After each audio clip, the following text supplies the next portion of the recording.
Hello, good evening, नमस्कार, आदाब। मेरा नाम है आरजे राज। आप देख रहे हैं 315वां episode of Nagpur most happening Facebook live show, जिसका नाम है राज की बात। Chhatarpur farms present Raj ki Baat in association with Kamat and Durga wealth managers. All my sponsors Tirupati urban cooperative bank, Globus ITI Kamthi, ट्राइकॉस and freshly baked. A big thank you to servicing वाला and Joshi security systems. पिछले 2 दिन से नागपुर शहर बंद, लेकिन कुछ चीज़ों के एक तरफ बंद रखने पर कई सारे सवाल उठकर आ गए हैं और कई सारी चीजें खुलने पर सवाल उठकर आ गए हैं। There is a open close story and conspiracy theory which is going around.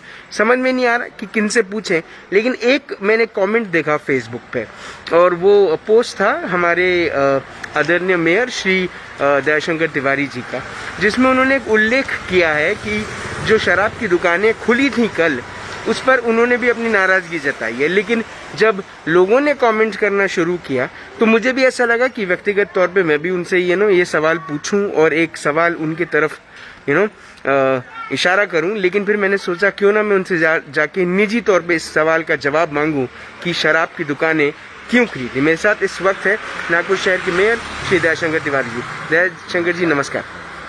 ये सवाल का जवाब भले ही आपने अपने फेसबुक पोस्ट से दे दिया है, लेकिन फिर भी सवाल तो अभी भी आपसे यही है, क्योंकि आप शहर के प्रथम नागरिक हैं। एक तरफ आप 150 लोगों को एक ऐसी जगह पर रेड मारते हैं बंद के पहले, जहां पर 150 लोग पकड़े जाते हैं बिना मास्क के। आप उन पर एक बड़ी कार्रवाई करते हैं, वो डॉक्टर के ऊपर में, वो क्लिनिक के ऊपर में, और एक दिन बाद शराब की दुकानें खुली रहती हैं, पूरा शहर बंद रहता है।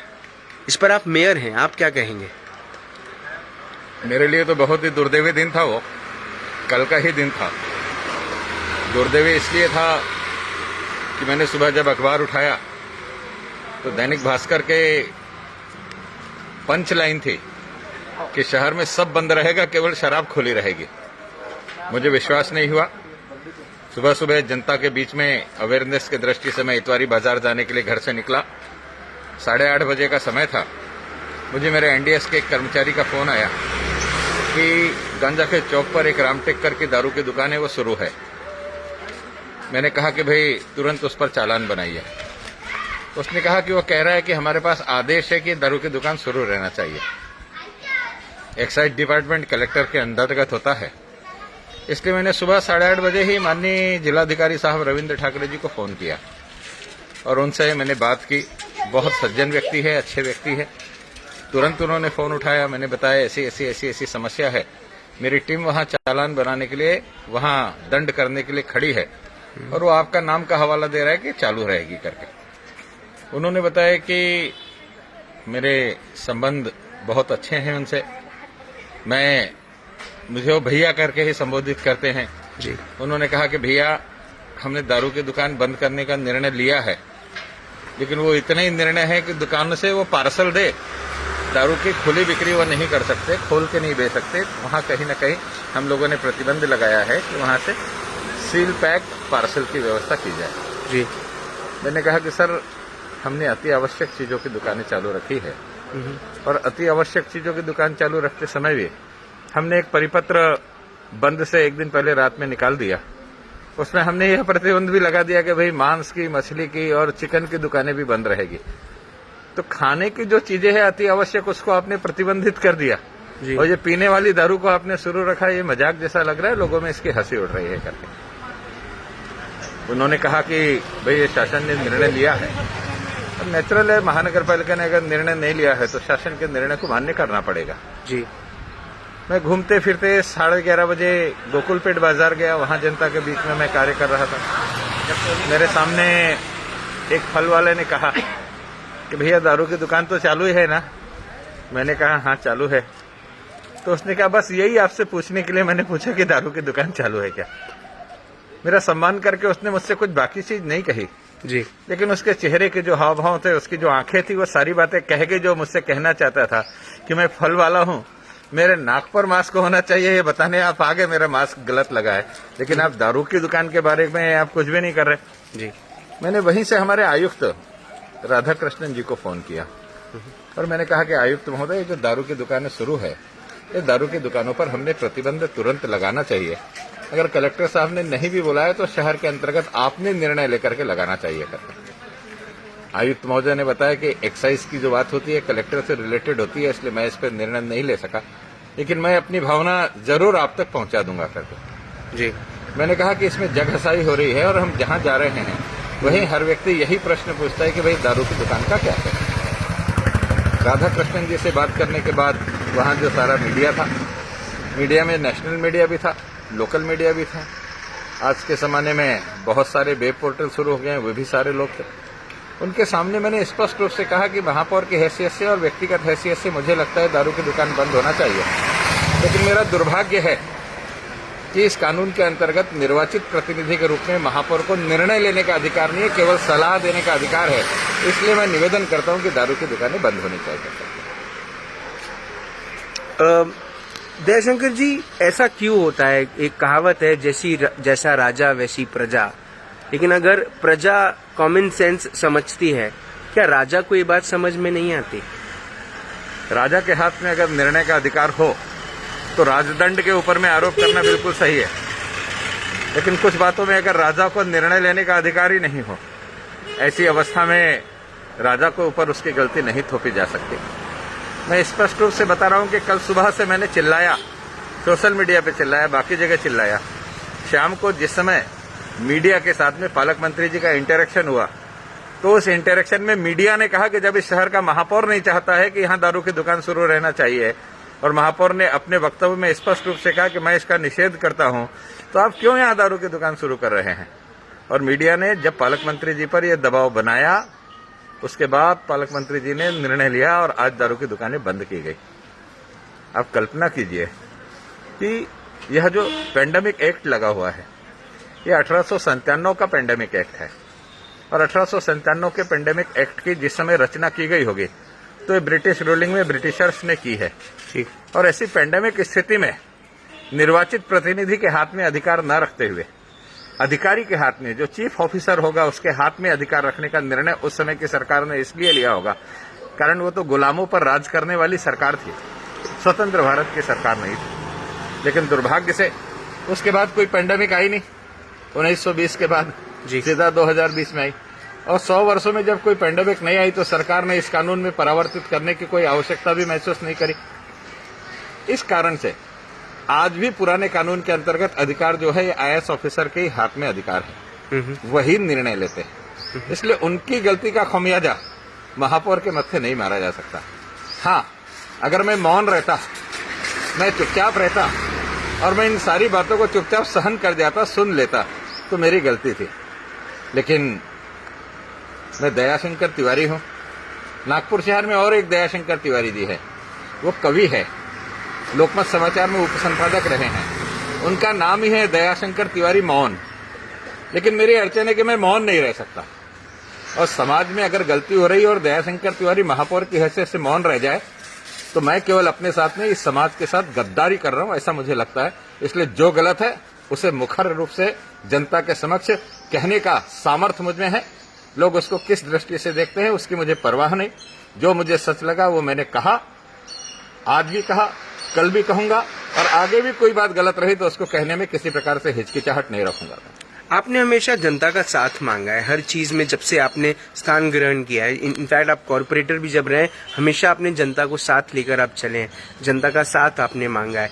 आपको लगता है नागपुर की जनता बहुत इस बात को लेकर बहरी हो चुकी है कि जब अघाड़ी सरकार या कोई भी ऐसे निर्देश देते हैं जो लोगों के हित में नहीं होता, तो भी अगर वो शांत रहती है तो ये अन्याय नहीं है?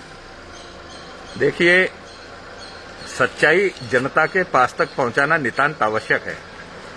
इसलिए नितांत आवश्यक है कि समाज के सुशिक्षित वर्ग भी भ्रम के अंतर्गत आकर के बैठ जाते हैं। पहले प्रिंट मीडिया एकमात्र जरिया था जिस जरिया से लोगों के सामने सच्चाई पहुंचते थे। उसके बाद में प्रिंट मीडिया और इलेक्ट्रॉनिक मीडिया जरिया हो गया, और दोनों का उत्तरदायित्व तो फिक्स था। अगर प्रिंट मीडिया ने कोई गलती की तो संपादक उसके लिए जिम्मेदार होगा, इलेक्ट्रॉनिक मीडिया ने कोई गलती की तो उसके लिए उसका इन हाउस जो होगा वो उसके लिए जवाबदार होगा। लेकिन जब से सोशल मीडिया आ गया ना, ये जिम्मेदारी शब्द ही खत्म हो गया। जिसको जो उचित लगता है वो सोशल मीडिया पर डाल देता है, और उसमें से कोई बात किसी को पसंद आ गई तो ज्यादा से ज्यादा वायरल हो जाती है। इसलिए समाज के बीच में एक भ्रम फैलाने की कोशिश की जाती है, उस भ्रम में समाज आ जाता है, और वो इस प्रकार की चिंता महसूस करने लगता है कि भाई जिस पर हमने विश्वास किया था वही हमारे लिए कुछ नहीं कर रहा। जबकि हकीकत यह है कि निर्वाचित प्रतिनिधियों को इस पेंडेमिक की स्थिति में केवल सलाह देने का अधिकार है, उनकी बात को दबाव से सुनने का अधिकार नहीं। हाँ, हम लोग अपने संपर्क का उपयोग करके शासन के माध्यम से ऐसे निर्णय और निर्देश लागू करने के लिए प्रशासन को मजबूर करते हैं। आपके ध्यान में होगा कि जिस समय हॉस्पिटल में लोगों के साथ त्रासदी हो रही थी, उस समय भी हमने शासन पर दबाव बनाया। तो महाराष्ट्र सरकार ने खुल करके उसमें हमारी मदद की और महाराष्ट्र सरकार ने ऑडिटर अपॉइंट करने की बात की।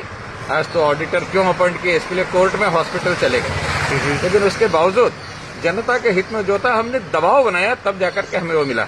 कल भी शायद महापौर की हैसियत से मैं विरोध नहीं करता, महापौर की हैसियत से मैं मेरी बात नहीं रखता, तो शायद शासन के कान पर जू नहीं रेंगती और आज दारू की दुकानें बंद नहीं होती। लेकिन शासन के सामने मैंने दबाव से अपनी भूमिका रखी, इस कारण से दारू की दुकानें बंद हुई, ऐसा मुझे लगता है। एक सवाल, ये आखिरी सवाल होगा आपसे मेरा, आपको लगता है इस पे आपका निजी क्या सोचना है, आप मुझे बताएं कि एक तरफ राज्य में अघाड़ी सरकार, दूसरी तरफ महानगर पालिका में बीजेपी, क्या बीजेपी और अघाड़ी सरकार की जो आपस में राजनीतिक लड़ाई है, क्या उस लड़ाई का खामियाजा शहर के मेयर और शहर में रहने वाले नागरिकों को भुगतना पड़ रहा है? देखिए, मैं एक सामान्य सी बात बताता हूं, यह जो गलती हुई उसका एक मुख्य कारण है। अगर आप इसी परिप्रेक्ष्य में यह प्रश्न पूछ रहे हैं तो यह जो गलती हुई उसका एकमात्र कारण है जी, पालक मंत्री जी ने इस विषय को लेकर के एक बैठक ली थी। वो बैठक डिविजनल कमिश्नर ऑफिस में ली थी और डिविजनल कमिश्नर ऑफिस में बैठक लेकर के पालक मंत्री जी ने जनता के समक्ष इस बंद की घोषणा की थी। अब कल्पना कीजिए, ये नागपुर शहर में जब बंद की घोषणा की जा रही हो और शहर का पालक मंत्री कर रहा हो, तो क्या उसमें शहर के महापौर की बैठक में उपस्थिति होना आवश्यक नहीं था? बिल्कुल जरूरी था। क्या महापौर शहर का प्रथम नागरिक केवल गालियां सुनने के लिए है, शहर के निर्णय लेने के लिए नहीं है? तो कहीं न कहीं यह जो संपर्क शून्यता की स्थिति पालक मंत्री जी ने उत्पन्न करी और उस बैठक में महापौर को नहीं बुलाया, इस कारण पालक मंत्री जी अगर कोई गलत निर्णय ले रहे थे तो अधिकारी तो मंत्री को बोलेगा नहीं आपकी ये बात गलत है, कारण वो तो यस सर बोलने वाली टीम है और नेताओं को वही अच्छा लगता है जो यस सर बोले। लेकिन वहां कुछ दूसरा जनप्रतिनिधि बैठा हुआ हो तो गलती पर वो तो कह सकता है कि नहीं भाई आपकी ये बात मुझे पसंद नहीं है।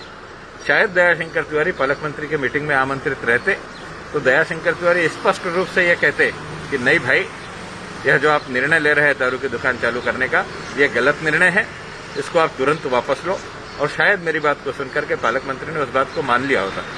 अगर पत्रकारों ने पालक मंत्री से एक दिन बाद शाम को कहा कि महापौर कह रहे हैं कि दारू की दुकान बंद कर दो और आप चालू रख रहे हो, मान लेते हैं, तो शायद हम लोग आमने सामने होते एक बैठक में, तो उसी दिन मान लेते, तो यह जो हास्यास्पद स्थिति खड़ी हुई है, यह खड़ी नहीं होती। दयाशंकर जी, आपने अपना वक्त दिया, आपने इस बात को लेकर पूरा स्पष्टीकरण दिया, उसके लिए बहुत बहुत धन्यवाद। धन्यवाद राज भाई, बहुत बहुत धन्यवाद। ये बात नागपुर शहर के जितने भी नागरिक हैं उन तक ये बात शायद बहुत स्पष्ट तौर पे पहुंच रही होगी। ये चाहता हूँ मैं ये वीडियो आप लोगों को अलग अलग लोगों को भेजें और स्पेशली ऐसे लोगों को भेजें जो अपना मुंह खोलकर वो कह रहे हैं जो उनको नहीं कहना चाहिए। और जो प्रशासन के जो लोग हैं, जो लोग इस किस्म का डिसीजन लेते हैं, उनको मैं एक शब्द बताता हूँ, वो अंग्रेजी में शब्द है जिसका अगर उल्लेख किया जाए तो उसका मतलब होता है स्टूपिड, STUPID, स्टूपिड। पर अगर मजाक के तौर पर अगर उसका एक विश्लेषण किया जाए तो वह है smart, talented, unique person in demand. Is the person stupid? उसका विश्लेषण मत कीजिएगा, पर उसका मतलब तो स्टूपिड ही है। एंड ये स्टूपिडिटी शहर को अगर खराब करे, शहर की जनता को परेशान करे, तो ऐसी स्टूपिडिटी की हमको जरूरत नहीं। The mayor was against the opening of liquor shops and he stands by with what he says। अब प्रशासन ने और हमारे पालक मंत्री जी ने कृपया करके अगली मीटिंग में हमारे शहर के प्रथम नागरिक को सबसे पहले बुलाना चाहिए और उनके सजेशन भी लेने चाहिए, क्योंकि वो अपने और अपनी पार्टी के हित की बात नहीं करते हैं, वो जनता की हित की बात करते हैं। समझ में आए तो ठीक, नहीं समझ में आए तो 2022 में शायद जनता इसका जवाब देगी। कल शाम को 5 बजे फिर होगी मुलाकात दिन रात की बात। तब तक आप अपना ध्यान रखें, सुरक्षित रहें, स्वच्छ रहें, स्वस्थ रहें, मस्त रहें, खुश रहें। फेसबुक पे बकवास ना करें, चीज़ों की गहराई में जाएं, चीज़ों को समझें, उसके बाद टिप्पणी करें। जय हिंद।